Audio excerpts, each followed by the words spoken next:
ಹುಣ್ಣಿಮೆ ದಿನ ಕಲ್ಲುಪ್ಪಿನಿಂದ ಮಾಡುವ ಈ ಚಿಕ್ಕ ಪರಿಹಾರದಿಂದ ಹಣ ವೃದ್ಧಿಯಾಗುತ್ತೆ, ಆರೋಗ್ಯ ವೃದ್ಧಿಯಾಗುತ್ತೆ, ಮನೆಗೆ ಬಂದಿರುವಂಥ ಕೆಟ್ಟ ದೃಷ್ಟಿದೋಷಗಳು, ಮಾಟಮಂತ್ರಗಳು ನಿವಾರಣೆಯಾಗುತ್ತೆ, ಅದೃಷ್ಟ ಕೂಡಿ ಬರುತ್ತೆ. ಒಟ್ಟಾರೆಯಾಗಿ ಕಲ್ಲುಪ್ಪಿನಿಂದ ಈ ಒಂದು ಪರಿಹಾರವನ್ನು ಈ ದಿನ ಮಾಡಿದರೆ ಖಂಡಿತ ಸ್ನೇಹಿತರೆ ನಿಮ್ಮ ಸಮಸ್ಯೆಗಳೆಲ್ಲ ಸಂಪೂರ್ಣವಾಗಿ ನಿವಾರಣೆಯಾಗುತ್ತೆ. ಏನು ಮಾಡಬೇಕು ಅಂತ ನೋಡೋಣ ಬನ್ನಿ. ಸಾಕ್ಷಾತ್ ಮಹಾಲಕ್ಷ್ಮಿ ದೇವಿಗೆ, ಆಂಜನೇಯ ಸ್ವಾಮಿಗೆ ಬಲು ಪ್ರಿಯವಾದ ಈ ದಿನದಂದು ನೀವು ಮಾಡುವ ಈ 4 ಕೆಲಸಗಳು ನಿಮ್ಮನ್ನು ಕಠಿಣ ಕಷ್ಟ, ಕಣ್ಣೀರಿನಿಂದ ಕಾಪಾಡುತ್ತದೆ. ಈಗ ಪ್ರಸ್ತುತ ನೋಡುತ್ತಿರುವ ಹಣದ ಕಷ್ಟ, ಸಾಲದ ಸಮಸ್ಯೆ, ಶತ್ರುಗಳ ಬಾಧೆ, ಅನಾರೋಗ್ಯ, ಕುಟುಂಬ ಕಲಹಗಳು ಕಳೆದು ಜೀವನದಲ್ಲಿ ಸರ್ವ ಏಳಿಗೆಯನ್ನು ಪಡೆದುಕೊಳ್ಳಲು ಆಂಜನೇಯ ಸ್ವಾಮಿಗೆ ಹೇಗೆ ಪೂಜಿಸಬೇಕು, ಯಾವ ವಸ್ತು ಈ ದಿನ ದಾನ ಮಾಡಬೇಕು, ಯಾವ ಮಂತ್ರ ಪಠಿಸಬೇಕೆಂದು ಇವತ್ತಿನ ಈ ವಿಡಿಯೋದಲ್ಲಿ ಸಂಪೂರ್ಣವಾಗಿ ತಿಳಿಸಿಕೊಡ್ತೀವಿ. ಅದಕ್ಕೂ ಮುಂಚೆ ನೀವಿನ್ನೂ ಚಾನಲ್ಗೆ ಸಬ್ಸ್ಕ್ರೈಬ್ ಆಗಿಲ್ಲ ಅಂದರೆ ಈಗಲೇ ಸಬ್ಸ್ಕ್ರೈಬ್ ಆಗಿ, ಹಾಗೆ ವಿಡಿಯೋಗೆ ಲೈಕ್ ಮಾಡಿ, ವಿಡಿಯೋ ಸ್ಕಿಪ್ ಮಾಡದೆ ಕೊನೆ ತನಕ ನೋಡಿ. ಈ ದಿನ ಅತ್ಯಂತ ಶಕ್ತಿಯುತವಾದ ದಿನವಾಗಿದೆ. ಏಕೆಂದರೆ ಈ ದಿನ ಮಾಡುವ ಅನುಷ್ಠಾನಗಳು, ಮಂತ್ರ ಜಪಗಳು, ಪೂಜೆಗಳು ಬೇಗ ಸಿದ್ಧಿಸುತ್ತವೆ. ಆದ್ದರಿಂದ ಈ ದಿನ ಗುರುಗಳ ಮುಖಾಂತರ ವಿಶೇಷ ಶಕ್ತಿಶಾಲಿ ಮಂತ್ರಗಳನ್ನು ಪಡೆಯಲು ಸೂಕ್ತ ದಿನವಾಗಿದೆ. ಈ ದಿನ ಯಾವುದೇ ಮಂತ್ರಗಳನ್ನು ಹೆಚ್ಚು ಕಾಲ ಜಪ ಮಾಡುವುದರಿಂದ ಈ ಮಂತ್ರದ ಮೂಲಕ ನೀವು ಕೇಳಿದ ಕೋರಿಕೆ, ಸಂಕಲ್ಪಗಳು ಬೇಗನೆ ಈಡೇರುತ್ತದೆ. ಅತಿ ಹೆಚ್ಚು ಸಾಲ ಮಾಡಿಕೊಂಡು ಒಂದು ಕ್ಷಣವೂ ನೆಮ್ಮದಿಯಾಗಿರಲು ಸಾಧ್ಯವಾಗದೆ ಹಣದ ಕಷ್ಟ ನೋಡುತ್ತಿರುವವರು ದಾರಿದ್ರ್ಯದಿಂದ ಮುಕ್ತಿ ಹೊಂದಿ ಹಣದ ಕಷ್ಟದಿಂದ ಹೊರಬರಲು ವಿವಿಧ ಬಣ್ಣಗಳು ಹೊಂದಿರುವಂಥ ಒಂದು ಚಿಕ್ಕ ವಸ್ತುವನ್ನು ಯಾರಿಗಾದರೂ ದಾನವಾಗಿ ನೀಡಬೇಕು. ಅಂದರೆ ಒಂದು ಬಟ್ಟೆ, ಆ ಬಟ್ಟೆಯಲ್ಲಿ 3-4 ಬಣ್ಣಗಳಿರುವಂಥ ವಸ್ತ್ರವನ್ನು ಯಾರಿಗಾದರೂ ದಾನದ ರೂಪದಲ್ಲಿ ನೀಡಬೇಕು. ಈ ಚಿಕ್ಕ ದಾನದಿಂದ ಹಣಕಾಸಿನ ಆಗಮನವಾಗುತ್ತೆ. ಹಣದ ಕಷ್ಟವು ಹಂತ ಹಂತವಾಗಿ ದೂರವಾಗಿ ಏಳಿಗೆಯನ್ನು ನೀವು ಕಾಣಬಹುದು. ಈ ದಿನ ಮಾಡುವ ಈ ದಾನದ ಫಲದಿಂದ ದೈವಬಲ ಪ್ರಾಪ್ತಿಯಾಗಿ ನಾನಾ ಮೂಲಗಳಿಂದ ಧನಾಗಮನವಾಗಿ ನೆಮ್ಮದಿ ಕೂಡ ಲಭಿಸುತ್ತದೆ. ಇನ್ನು ಎರಡನೆಯದಾಗಿ ಈ ಹುಣ್ಣಿಮೆ ದಿನದಂದೇ ಸಾಕ್ಷಾತ್ ಆಂಜನೇಯ ಸ್ವಾಮಿಯ ಸೇವೆಯನ್ನು ಈ ವಿಧವಾಗಿ ಪ್ರತಿಯೊಬ್ಬರೂ ಮಾಡಿಕೊಳ್ಬೇಕು. ಈ ದಿನದಂದು ಆಂಜನೇಯ ಸ್ವಾಮಿಗೆ ಈ ವಸ್ತು ನೀಡಿ ಹೀಗೆ ಪ್ರದಕ್ಷಿಣೆಯನ್ನು ಮಾಡಿದ್ದೇ ಆದಲ್ಲಿ ವರ್ಷಪೂರ್ತಿ ನೀವು ಅಂದುಕೊಂಡಂಥ ಕ್ಷೇತ್ರದಲ್ಲಿ ಜಯ, ವಿದ್ಯೆ, ಉದ್ಯೋಗ, ವ್ಯಾಪಾರ ಸರ್ವರಂಗದಲ್ಲೂ ಯಶಸ್ಸು, ಶತ್ರುಗಳಿಂದ ಮುಕ್ತಿ ದೊರೆತು ಆಂಜನೇಯನ ರಕ್ಷಣೆ ಸಿಗುತ್ತದೆ.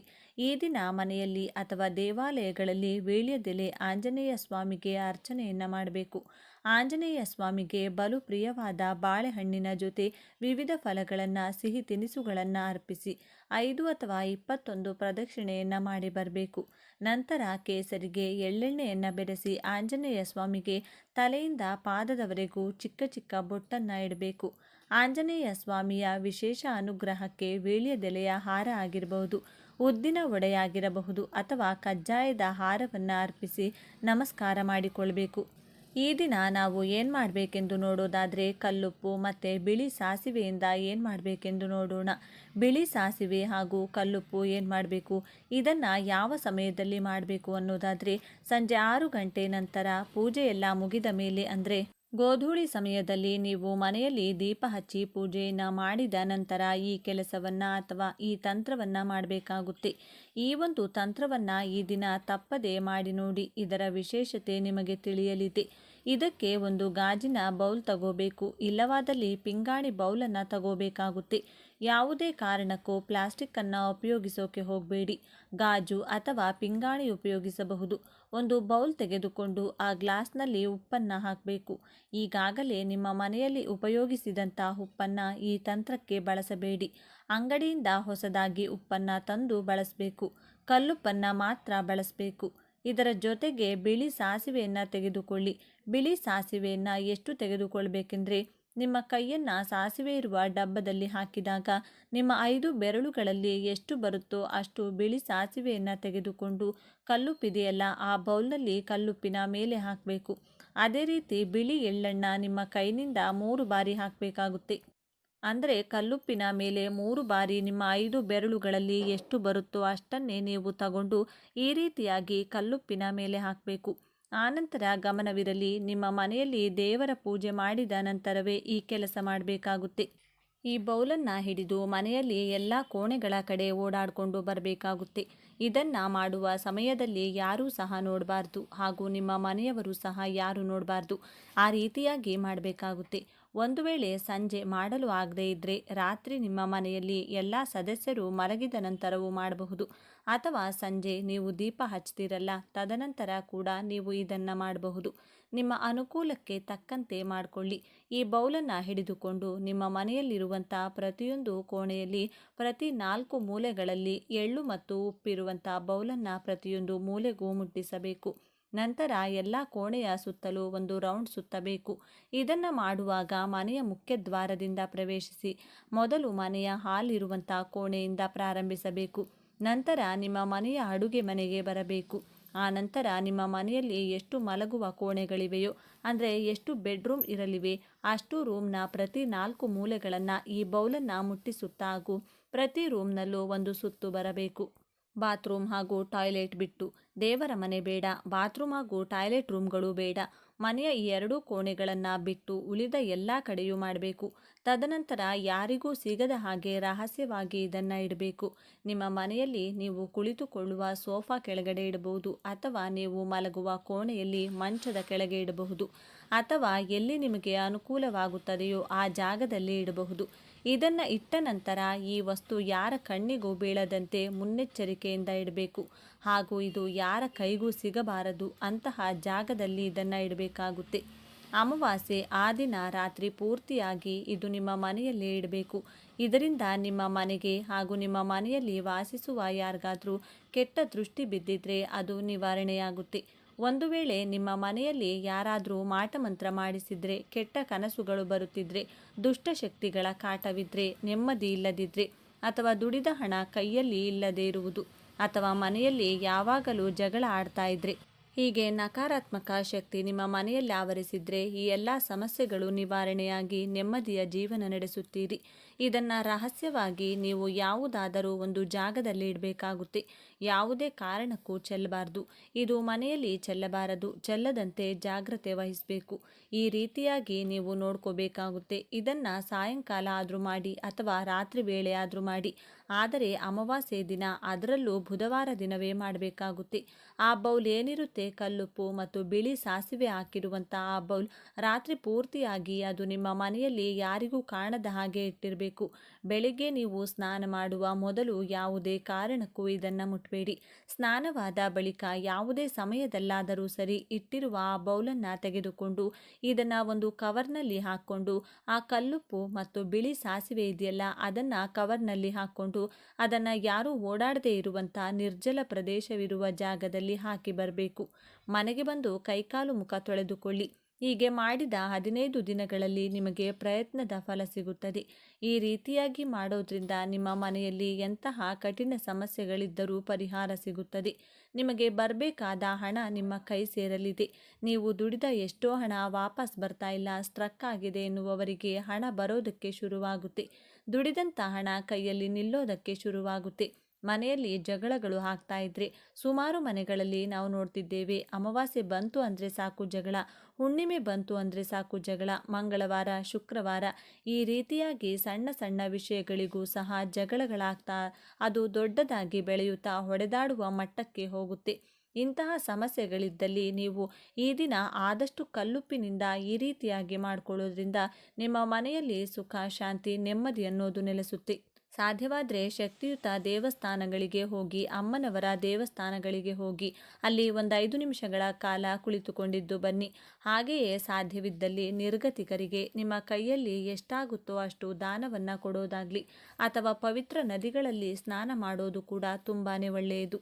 ಈ ಕೆಲಸಗಳನ್ನು ಮಾಡೋದ್ರಿಂದ ನಿಮ್ಮ ಪೂರ್ವಜರ ಅವರ ಶ್ರಾದ್ದ ದರ್ಪಣವನ್ನು ಬಿಡೋದ್ರಿಂದ ಸಹ ನೀವು ಮಾಡಿದ ಕರ್ಮಗಳು, ಪಾಪ ಕರ್ಮಗಳು ಪರಿಹಾರವಾಗುತ್ತೆ. ಹಾಗಾಗಿ ನೀವು ಉಪ್ಪು ಮತ್ತು ಸಾಸಿವೆಯಿಂದ ಈ ರೀತಿಯಾಗಿಯೂ ಸಹ ಮಾಡಬಹುದು. ನಿಮ್ಮ ಮನೆಯಲ್ಲಿರುವಂಥ ನೆಗೆಟಿವ್ ಎನರ್ಜಿ ಇರಬಹುದು, ದುಷ್ಟಶಕ್ತಿಗಳ ಕಾಟ ಇರಬಹುದು, ಪರಿಹಾರ ಶತಸಿದ್ಧ ಎಂದು ಹೇಳ್ತಾ ಈ ವಿಡಿಯೋನ ಮುಗಿಸ್ತಿದ್ದೇನೆ.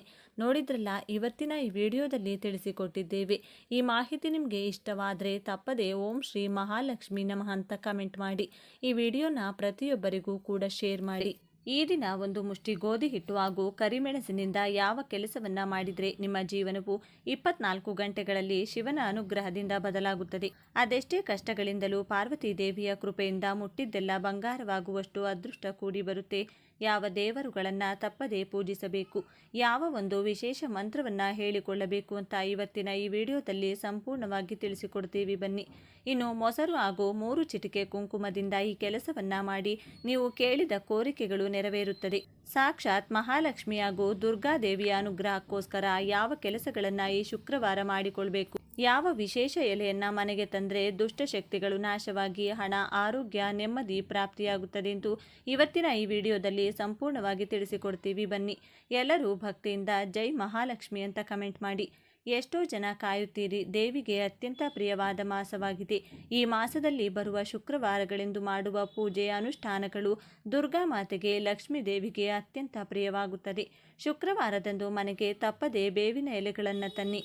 ಮನೆಯಲ್ಲಿ ಕಳಸ ಇಡುವ ಪದ್ಧತಿ ಇದ್ರೆ ತಪ್ಪದೆ ಕಳಸ ಇಡುವ ಪದ್ಧತಿ ಇಲ್ಲವೆಂದರೂ ಚಿಕ್ಕದಾಗಿ ಕಲಶ ಇಟ್ಟು ಈ ಒಂದು ವಿಧಾನವನ್ನು ಪಾಲಿಸಿ. ಒಂದು ಚೊಂಬಿಗೆ ನೀರು ತುಂಬಿಸಿ ಅದರಲ್ಲಿ ಬೇವಿನ ಎಲೆಗಳನ್ನು ಹಾಕಿ ಅರಿಶಿನ, ಕುಂಕುಮ, ಅಕ್ಷತೆ, ಒಂದು ನಾಣ್ಯ, ಒಂದು ನಿಂಬೆ ಹಣ್ಣನ್ನು ಕಲಶಕ್ಕೆ ಹಾಕಿ ಕಲಶಕ್ಕೆ ಒಂದು ಸುತ್ತು ಅರಿಶಿನದ ದಾರವನ್ನು ಕಟ್ಟಿ ಕಲಶದ ಮುಂದೆ ಸಿಹಿ ನೈವೇದ್ಯ ಇಟ್ಟು ದುರ್ಗಾ ಮಾತೆಗೆ ಹೀಗೆ ಬೇಡಿಕೊಳ್ಳಿ.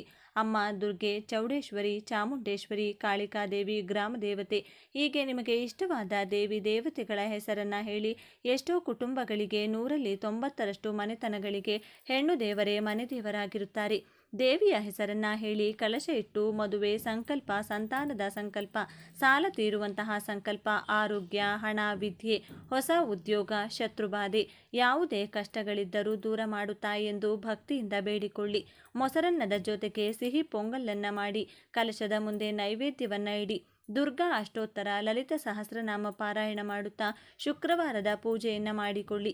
ಈ ಒಂದು ವಿಧಿವಿಧಾನವನ್ನು, ವಿಶೇಷ ಪೂಜೆಯನ್ನು ಯಾವ ಸಮಯದಲ್ಲಿ ಮಾಡಿಕೊಳ್ಬೇಕು ಅಂತ ನೋಡೋದಾದರೆ ಬೆಳಿಗ್ಗೆ 4:30ರಿಂದ 5:30, ಬೆಳಗ್ಗೆ 6:00ರಿಂದ 7 ಗಂಟೆ, ಬೆಳಗ್ಗೆ 9ರಿಂದ 10:20. ಈ ಸಮಯದಲ್ಲಿ ನೀವು ದುರ್ಗಾ ಮಾತೆಯ ಪೂಜೆ ಅಥವಾ ಕಲಶ ಪ್ರತಿಷ್ಠಾಪನೆಯನ್ನು ಮಾಡಿಕೊಳ್ಳಬಹುದು. ಕಲಶ ಇಟ್ಟು ಪೂಜೆ ಮಾಡಲು ಸಾಧ್ಯವಾಗದಿದ್ದವರು ಏನು ಮಾಡಬೇಕು? ಕುಂಕುಮವನ್ನು ದುರ್ಗಾದೇವಿಯ ಮುಂದೆ ಒಂದು ಬಟ್ಟಲು ಅಥವಾ ತಟ್ಟೆಯಲ್ಲಿಟ್ಟು ಆ ತಟ್ಟೆಗೆ ಕುಂಕುಮವನ್ನು ಹಾಕುತ್ತಾ ದುರ್ಗಾ ಅಷ್ಟೋತ್ತರ ಅಥವಾ ಅಭಿರಾಮಿ ಸ್ತೋತ್ರ ಪಾರಾಯಣ ಮಾಡಿ ಯೂಟ್ಯೂಬ್ನಲ್ಲಿ ಹಾಕಿಕೊಂಡು ಈ ಅಭಿರಾಮಿ ಸ್ತೋತ್ರದ ಆಡಿಯೋವನ್ನು ಕೇಳಿ. ದುರ್ಗಾದೇವಿಯ ಫೋಟೋ ನಿಮ್ಮ ಮನೆಯಲ್ಲಿದ್ದರೆ ದೇವಿಯ ಮುಂದೆ ಕುಳಿತು ಈ ಪೂಜೆಯನ್ನು ಮಾಡಿಕೊಳ್ಳಿ. ಇಲ್ಲವಾದರೆ ಮನಸ್ಸಿನಲ್ಲಿಯೇ ನಿಮ್ಮ ಇಷ್ಟವಾದ ದೇವಿಯನ್ನು ಸ್ಮರಿಸಿ ಅಭಿರಾಮಿ ಸ್ತೋತ್ರವನ್ನು ಕೇಳುತ್ತಾ ಕುಂಕುಮಾರ್ಚನೆಯನ್ನು ಅತ್ಯಂತ ಸರಳವಾಗಿ ಮಾಡಿಕೊಳ್ಳಿ. ಬಳಿಕ ಆ ಕುಂಕುಮವನ್ನು ಇಡೀ ಕುಟುಂಬ ಹಣೆಗಿಟ್ಟುಕೊಳ್ಳಿ.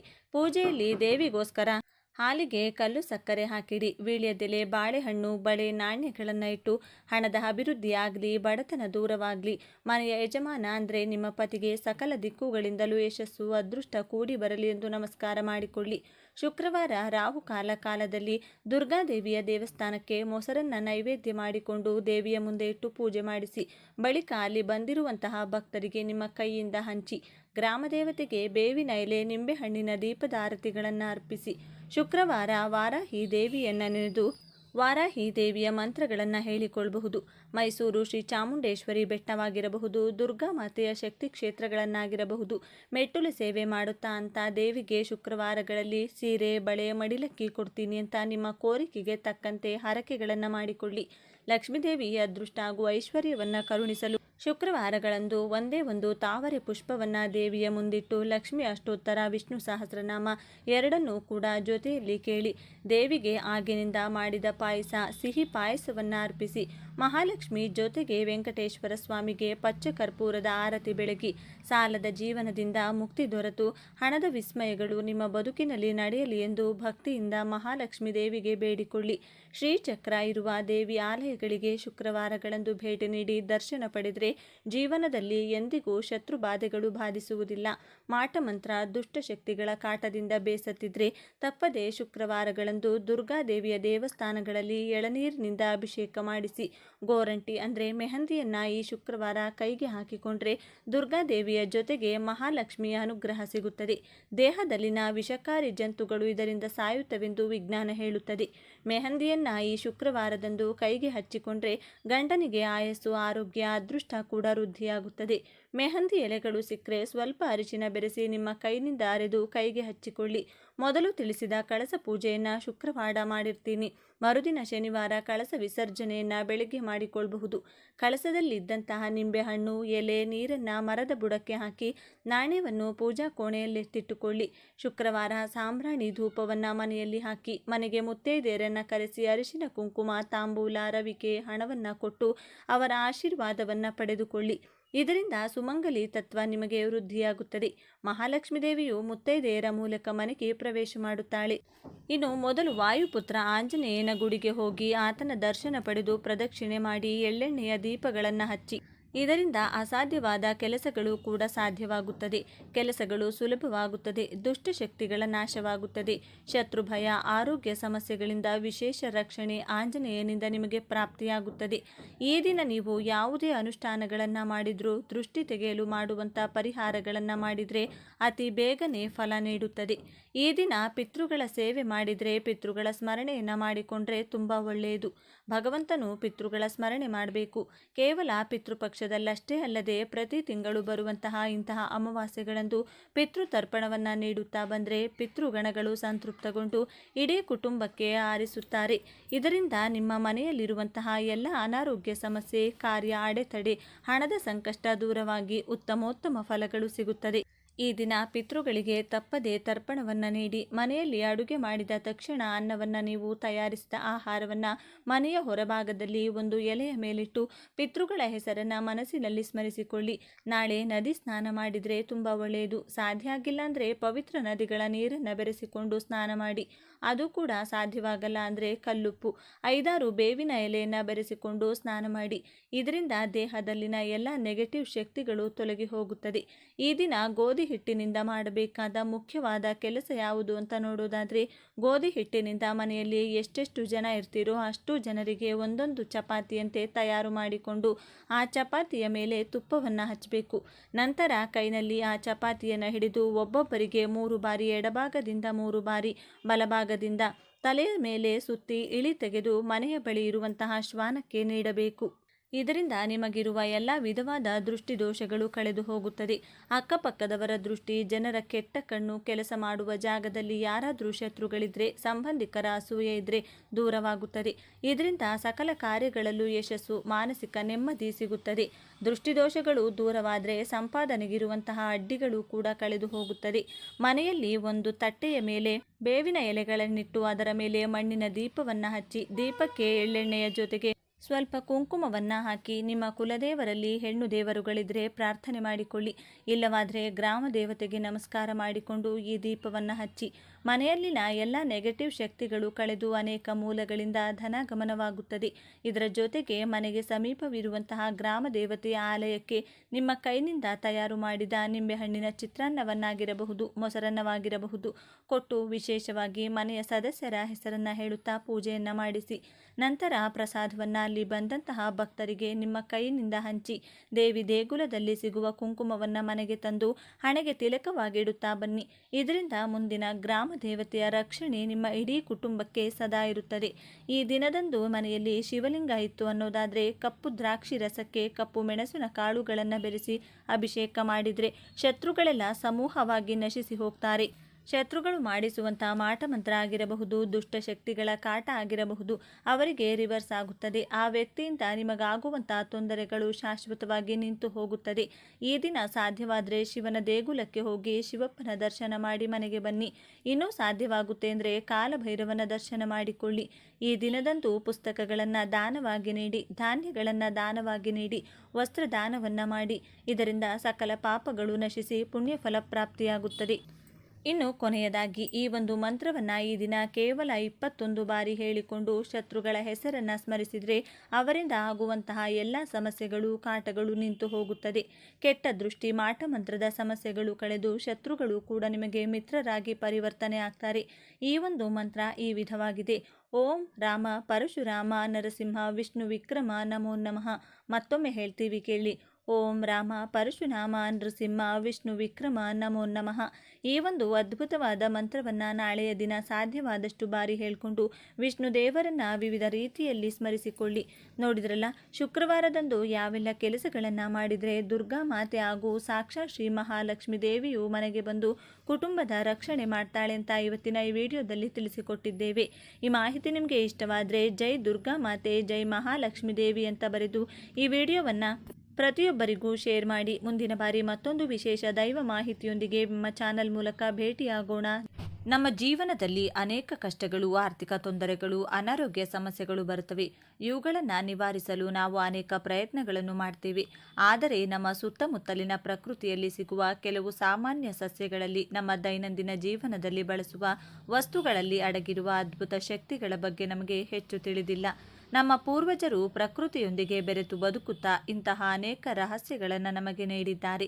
ಅಂತಹ ಒಂದು ರಹಸ್ಯವಾದ ಚಿನ್ನಕ್ಕಿಂತಲೂ ಅತ್ಯಂತ ಮೌಲ್ಯಯುತವಾದ ಶಕ್ತಿಶಾಲಿ ಸಸ್ಯದ ಬಗ್ಗೆ ಇಂದು ನಾವು ಸಂಪೂರ್ಣವಾಗಿ ತಿಳಿದುಕೊಳ್ಳೋಣ. ಈ ಸಸ್ಯವನ್ನು ಸರಿಯಾದ ಸಮಯದಲ್ಲಿ ಸರಿಯಾದ ವಿಧಾನದಲ್ಲಿ ಬಳಸಿದರೆ ನಿಮ್ಮ ಜೀವನದ ದಿಕ್ಕೇ ಬದಲಾಗುತ್ತದೆ. ಅನಿರೀಕ್ಷಿತವಾಗಿ ಧನಲಾಭವಾಗುವುದಲ್ಲದೆ ಮನೆಯಲ್ಲಿರುವ ನಕಾರಾತ್ಮಕ ಶಕ್ತಿಯು ಸಂಪೂರ್ಣವಾಗಿ ನಾಶವಾಗುತ್ತದೆ. ನೀವು ಹೇಳುವ ಈ ವಿಷಯಗಳನ್ನು ನಂಬದಿರುವುದು ಸಂಪೂರ್ಣವಾಗಿ ನಿಮ್ಮ ವೈಯಕ್ತಿಕ ಇಷ್ಟ.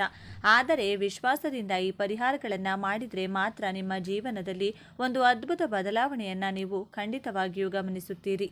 ಆ ಅದ್ಭುತವಾದ ಸಸ್ಯ ಬೇರೆ ಯಾವುದೂ ಅಲ್ಲ, ನಮ್ಮ ಮನೆಯ ಸುತ್ತಮುತ್ತ ರಸ್ತೆ ಬದಿಯಲ್ಲಿ ಹೊಲಗಳ ಬದುಗಳ ಮೇಲೆ ಸಾಮಾನ್ಯವಾಗಿ ಕಾಣಿಸುವ ಉತ್ತರಾಣಿ ಸಸ್ಯ.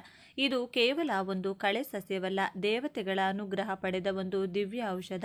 ಸ್ನೇಹಿತರೆ, ಈ ಸಸ್ಯದ ಬಗ್ಗೆ ಇನ್ನಷ್ಟು ಆಳವಾಗಿ ತಿಳಿದುಕೊಳ್ಳುವ ಮೊದಲು ಕಮೆಂಟ್ ಬಾಕ್ಸ್ನಲ್ಲಿ ಜೈ ಶ್ರೀರಾಮ್ ಎಂದು ಕಮೆಂಟ್ ಮಾಡಿ. ಹಾಗೆ ಇಂತಹ ಇನ್ನಷ್ಟು ಅದ್ಭುತವಾದ ವಿಷಯಗಳನ್ನು ತಿಳಿದುಕೊಳ್ಳಲು ನಮ್ಮ ಚಾನೆಲ್ನ ಸಬ್ಸ್ಕ್ರೈಬ್ ಮಾಡಿ.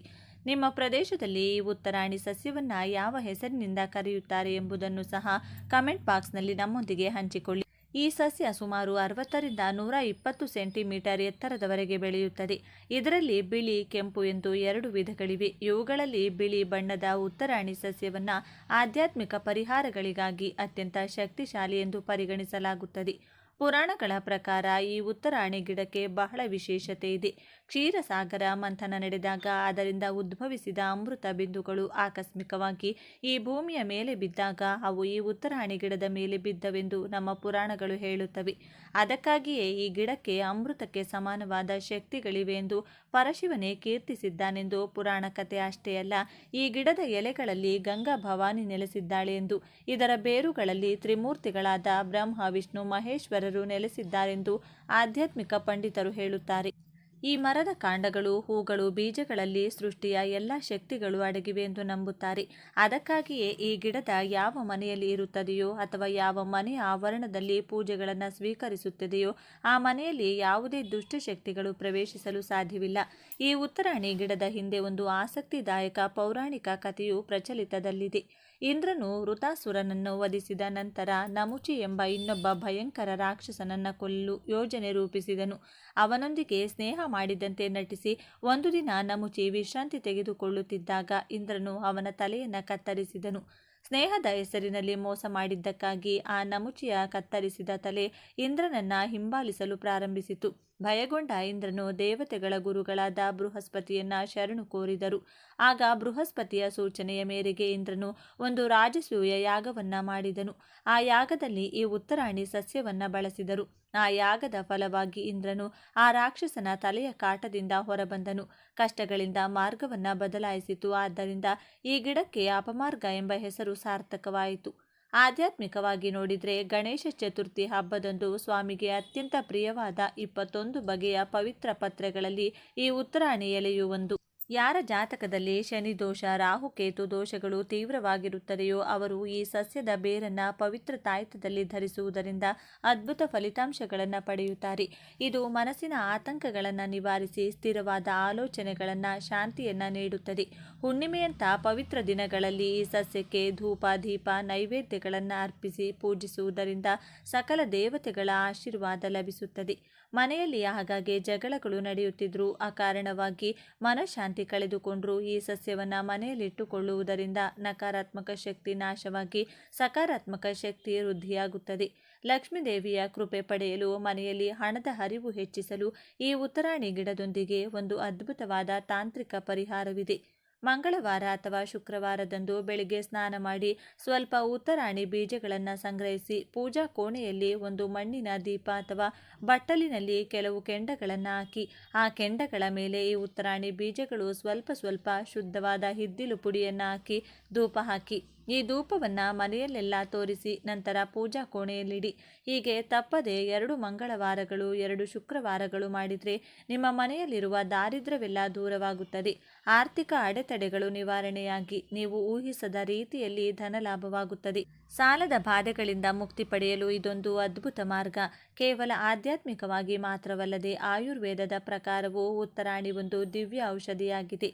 ಗಜ್ಜಿ, ತಾಮರ, ತುರಿಕೆ ಮುಂತಾದ ಚರ್ಮದ ಸಮಸ್ಯೆಗಳಿಂದ ಬಳಲುತ್ತಿರುವವರು ಉತ್ತರಾಣಿ ಎಲೆಗಳನ್ನು ಸುಟ್ಟು ಬೂದಿ ಮಾಡಿ ಅದಕ್ಕೆ ಸ್ವಲ್ಪ ಹರಳೆಣ್ಣೆ ಬೆರೆಸಿ ಸಮಸ್ಯೆ ಇರುವ ಜಾಗಕ್ಕೆ ಹಚ್ಚಿದರೆ ಕೆಲವೇ ದಿನಗಳಲ್ಲಿ ಚರ್ಮ ಶುದ್ಧವಾಗುತ್ತದೆ. ಉಬ್ಬಸ, ಅಸ್ತಮ ಮುಂತಾದ ಉಸಿರಾಟದ ಸಮಸ್ಯೆ ಇರುವವರು ಒಣಗಿದ ಉತ್ತರಾಣಿ ಎಲೆಗಳನ್ನು ಬೆಂಕಿಯ ಮೇಲೆ ಹಾಕಿ ಆ ಹೊಗೆಯನ್ನು ಸೇವಿಸುವುದರಿಂದ ಉಸಿರಾಟ ಸುಲಭವಾಗುತ್ತದೆ. ಕಣಜ, ಚೇಳು, ಜರಿ ಕಚ್ಚಿದಾಗ ಆ ನೋವಿನಿಂದ ನರಳುತ್ತಿದ್ದರೆ ತಕ್ಷಣದ ಪರಿಹಾರಕ್ಕಾಗಿ ಉತ್ತರಾಣಿ ಎಲೆಗಳನ್ನು ಪೇಸ್ಟ್ ಮಾಡಿ ಆ ಜಾಗಕ್ಕೆ ಲೇಪನವಾಗಿ ಹಚ್ಚಬೇಕು. ಹಲ್ಲು ನೋವಿನಿಂದ ಬಳಲುತ್ತಿರುವವರು ಉತ್ತರಾಣಿ ಬೀಜದ ಪುಡಿ, ಉಪ್ಪು, ಹಸಿ ಕರ್ಪೂರ ಬೆರೆಸಿ ಹಲ್ಲಿನ ಮೇಲಿಟ್ಟುಕೊಂಡ್ರೆ ನೋವು ಕ್ಷಣಗಳಲ್ಲಿ ಮಾಯವಾಗುತ್ತದೆ. ಕೊಬ್ಬು ಕರಗಿಸಿಕೊಳ್ಳಲು ಬೇಯಿಸುವವರು ಇದರ ಎಲೆಗಳ ರಸದಲ್ಲಿ ಎಳ್ಳೆಣ್ಣೆ ಬೆರೆಸಿ ಬಿಸಿ ಮಾಡಿ ಹೊಟ್ಟೆಯ ಮೇಲೆ ಹಚ್ಚಿದರೆ ಉತ್ತಮ ಫಲಿತಾಂಶ ಸಿಗುತ್ತದೆ. ಉತ್ತರಾಣಿ ಎಲೆಯ ಕಷಾಯ ಅಥವಾ ರಸವು ಮೂತ್ರಪಿಂಡವನ್ನು ಶುದ್ಧಗೊಳಿಸುತ್ತದೆ ಮತ್ತು ಮೂತ್ರ ವಿಸರ್ಜನೆಯನ್ನು ಸುಲಭಗೊಳಿಸುತ್ತದೆ. ಉತ್ತರಾಣಿ ರಸವು ಕಫ, ದೇಹ ಉಬ್ಬುವುದು, ನೋವು, ತುರಿಕೆ ಮತ್ತು ಕುಷ್ಠರೋಗವನ್ನು ತಡೆಯುತ್ತದೆ. ಉತ್ತರಾಣಿಯ ಅನುಭವಿ ವೈದ್ಯರು ಕಾಯಸಿದ್ಧಿ ಔಷಧಿಯಾಗಿ ಬಳಸುತ್ತಾರೆ. ಅಂದರೆ ಇದನ್ನು ವಯಸ್ಸಾದವರ ಆರೋಗ್ಯದ ಹಿತದೃಷ್ಟಿಯಿಂದ ಬಳಸಲಾಗುತ್ತದೆ. ಹಾಲಿನೊಂದಿಗೆ ಉತ್ತರಾಣಿ ಬೀಜಗಳನ್ನು ಕುದಿಸಿ ಸೇವಿಸಿದರೆ ಹೊಟ್ಟೆ ನೋವು ತಡೆಯಬಹುದು. ಅಜೀರ್ಣ ಸಮಸ್ಯೆಗಳಿಗೆ ಉತ್ತರಾಣಿ ಉತ್ತಮ ಔಷಧವಾಗಿದೆ. ಅದರಲ್ಲೂ ಉತ್ತರಾಣಿ ಬೇರನ್ನು ಪುಡಿ ಮಾಡಿ ಸೇವಿಸುವುದರಿಂದ ಅಜೀರ್ಣ ಸಮಸ್ಯೆ ಬೇಗ ಗುಣವಾಗುತ್ತದೆ. ಹುಚ್ಚುನಾಯಿಯಿಂದ ಕಚ್ಚಿಸಿಕೊಂಡ್ರೆ ಪುಡಿ ಮಾಡಿದ ಉತ್ತರಾಣಿ ಬೀಜಗಳು ಉತ್ತಮ ಔಷಧ. ಹುಚ್ಚುನಾಯಿ ಕಚ್ಚುವುದರಿಂದ ಉಂಟಾಗುವ ಹೈಡ್ರೋಫೋಬಿಸಿಟಿ ಉತ್ತರಾಣಿ ಕಡಿಮೆ ಮಾಡುತ್ತದೆ. ಚೇಳು ಮತ್ತು ಹಾವು ಮುಂತಾದ ವಿಷಕಾರಿ ಪ್ರಾಣಿಗಳು ಕಚ್ಚಿದಾಗ ಉತ್ತರಾಣಿ ಎಲೆಗಳನ್ನು ಕಚ್ಚಿದ ಸ್ಥಳಕ್ಕೆ ಹಚ್ಚಿ. ಇದರಿಂದ ನೋವು ಮತ್ತು ಉರಿಯೂತ ಕಡಿಮೆಯಾಗುತ್ತದೆ ಹಾಗೂ ವಿಷದ ಅಂಶ ಇಳಿಯುತ್ತದೆ. ಆಸ್ತಮಾದಿಂದ ಬಳಲುತ್ತಿರುವ ಜನರು ಉತ್ತರಾಣಿ ಬೇರಿನಿಂದ ಮಾಡಿದ ಪುಡಿಯನ್ನು ಜೇನುತುಪ್ಪದೊಂದಿಗೆ ಬೆರೆಸಿ ಕುಡಿಯುವುದರಿಂದ ಈ ಕಾಯಿಲೆ ಕಡಿಮೆಯಾಗುತ್ತದೆ. ನೀವು ಸತತವಾಗಿ ಜ್ವರ ಮತ್ತು ಶೀತದಿಂದ ಬಳಲುತ್ತಿದ್ದರೆ ಉತ್ತರಾಣಿ ಎಲೆಯನ್ನು ಕಷಾಯ ಮಾಡಿ ಸೇವಿಸಿ. ಇದು ಹುಣ್ಣಿನ ಸಮಸ್ಯೆಯನ್ನು ಕೂಡ ದೂರ ಮಾಡುತ್ತದೆ. ಚರ್ಮದ ಸಮಸ್ಯೆಗೂ ಕೂಡ ಉತ್ತರಾಣಿ ಪರಿಹಾರ ನೀಡುತ್ತದೆ. ಆದರೆ ಯಾವುದೇ ಆಯುರ್ವೇದ ಸಲಹೆಯನ್ನು ಪಾಲಿಸುವ ಮೊದಲು ಆಯುರ್ವೇದ ವೈದ್ಯರ ಸಲಹೆ ಪಡೆಯುವುದು ಉತ್ತಮ. ಹಾಗೆ ಈ ವಿಡಿಯೋವನ್ನು ನಿಮ್ಮ ಸಂಬಂಧಿಕರು ಮತ್ತು ಸ್ನೇಹಿತರಿಗೆ ಹಂಚಿಕೊಳ್ಳುವ ಮೂಲಕ ನಮಗೆ ಬೆಂಬಲ ನೀಡಿ. ಸರ್ವೇ ಜನ ಸುಖಿನೋ ಭವಂತು. ಧನ್ಯವಾದಗಳು.